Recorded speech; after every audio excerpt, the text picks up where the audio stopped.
reading my story for you.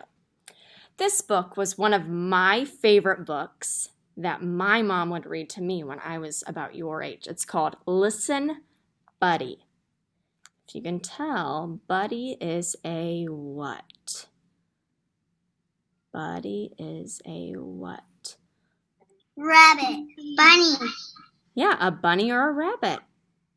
Let's remember to raise our hands before we unmute ourselves. Okay, let's go ahead and get started. Buddy's father had a beautiful big nose. He was a great sniffer. He liked to smell.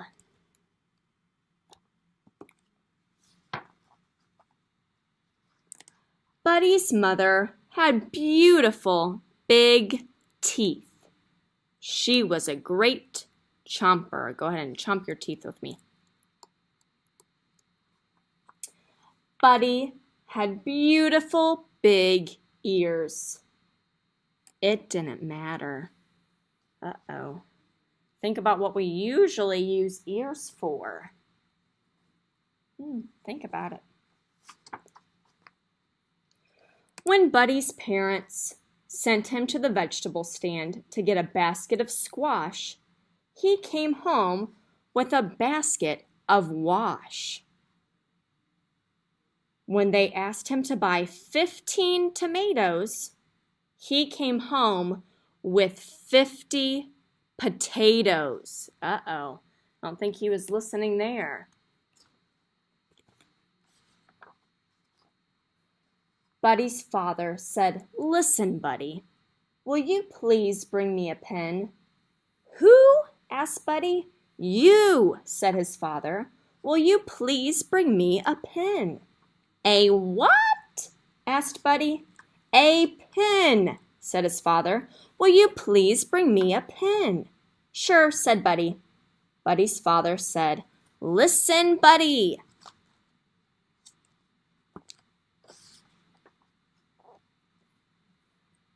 Buddy's mother said, "Listen, Buddy, will you please bring me a slice of bread?" "Who?" asked Buddy. "You," said his mother. "Will you please get me a slice of bread?" "A what of what?" asked Buddy. "A slice of bread," said his mother. "Will you please bring me a slice of bread?" "Sure," said Buddy. Buddy's mother said, "Listen, Buddy, look at this page." She asked him to get a slice of bread, but what did he get? Does anyone know what that is? Easy. Finley, go ahead. What is that? A bed. It's a slice of a bed. Is that what she asked for? No. No, he wasn't listening. Somehow Buddy's mind was always wandering too far away from those beautiful ears. His parents tried yelling, "Listen, Buddy!" They started whispering, "Listen, Buddy!" But nothing worked.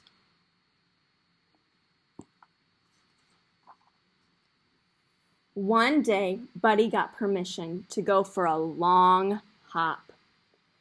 He had never been allowed to go beyond the vegetable stand. "Listen, Buddy," his parents warned him.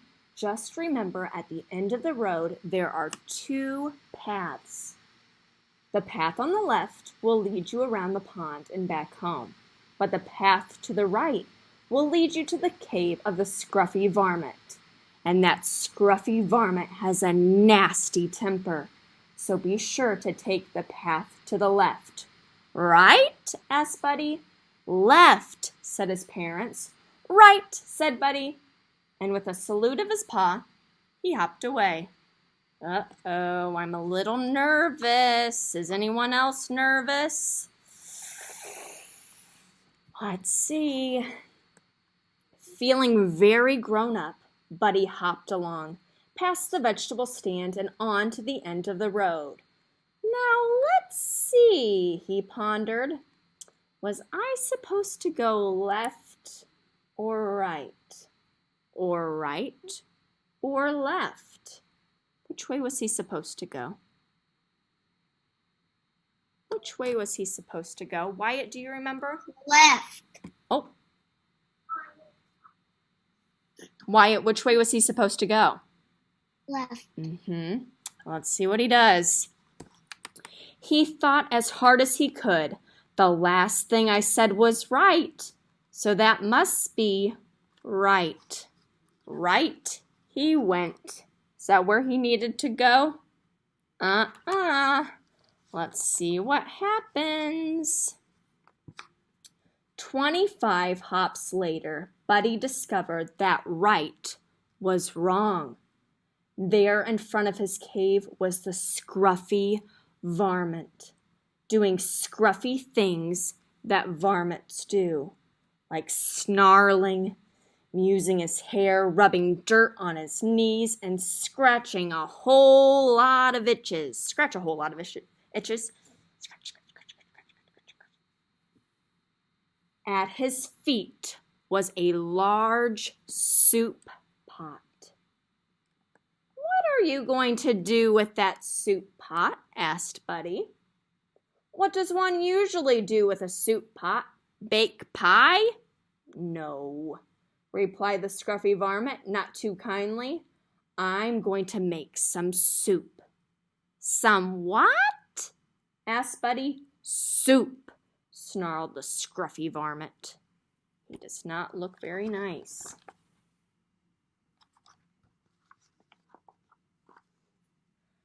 Buddy had forgotten his parents' warning about the scruffy varmint.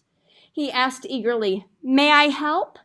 The scruffy varmint was not fond of having company, but with help he'd have soup sooner. So he said, "All right, Bunny Rabbit, come help me gather firewood." "You what?" asked Buddy. "You firewood." Buddy eagerly hopped ahead of the scruffy varmint. Very gently he gathered a large prickly bundle, which he held out proudly. There he is. Roughly, the varmint grabbed the bundle. "I said firewood, not briarwood." He has thistles and thorns in his hands now. He yelped, plucking sharp thorns from his paws. Ouch, that would hurt. Later, when the pot was filled with water, the scruffy varmint lay against a rock, licking his paws and barking orders. "Hustle, Bunny Rabbit! Get the flour!" "Yes, sir," said Buddy. What is he putting in there? Not the flour for a cake. What's he putting in there? Lyra, can you tell what he's putting in there?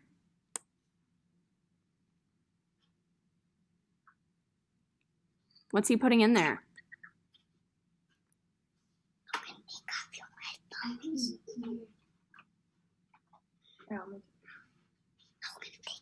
They're flowers. Do you see that, Lyra? Flowers. So I don't think that's what he asked for. 5 pinches of salt. "Yes, sir," said Buddy. 5 pinches would be like this. He had 5 inches of salt. 15 tomatoes. "Yes, sir," said Buddy, and it looks like that's 50 potatoes. And a big load of squash. "Yes, sir," said Buddy, and there he goes with the wash again. The scruffy varmint rose and gave the soup a stir. He took a taste. It tasted a little, well, maybe it needed some pepper. I don't know if that would have helped the taste. "Bunny Rabbit, get the pepper from the side of the kitchen sink," the varmint growled. "Who? Get the what from the where of the what?" asked Buddy.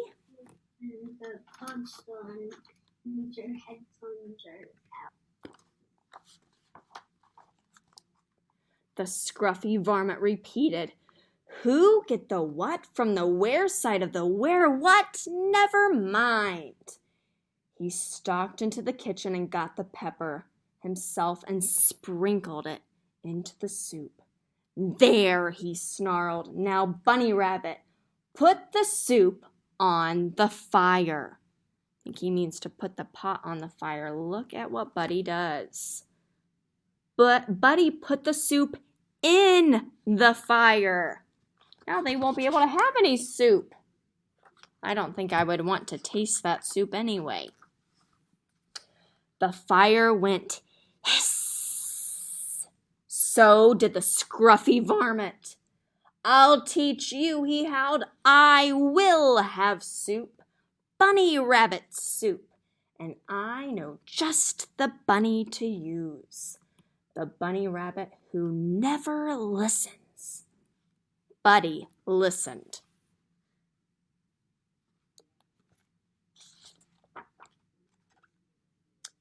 He also hopped very, very fast, faster than he had ever hopped in his life. He whizzed up the road past the vegetable stand and in to the safety of his house.